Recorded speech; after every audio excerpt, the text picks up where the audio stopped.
मी महेश कुमार नरहरी मोरे, आर्यन कॉम्प्युटर्सचा संचालक. उन्हाळ्यामध्ये 10वी आणि 12वीच्या विद्यार्थ्यांसाठी खास MSCITची बॅच AI विथ IoT आपली सुरू झालेली आहे.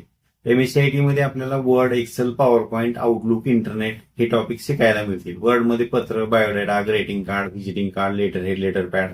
एक्सेलमध्ये पगारपत्रक, marksheet, GST calculation, monthly budget तयार कसं करणे, पॉवर पॉइंटमध्ये PPT तयार करणे, आउटलुकमध्ये कॉन्टॅक्ट, टास्क, अपॉइंटमेंट तयार कशा करायच्या, इंटरनेटमध्ये light bill, phone bill, mobile recharge, dish TV recharge, railway reservation, याची सर्व संपूर्ण इत्थंभूत माहिती आपल्याला मिळेल.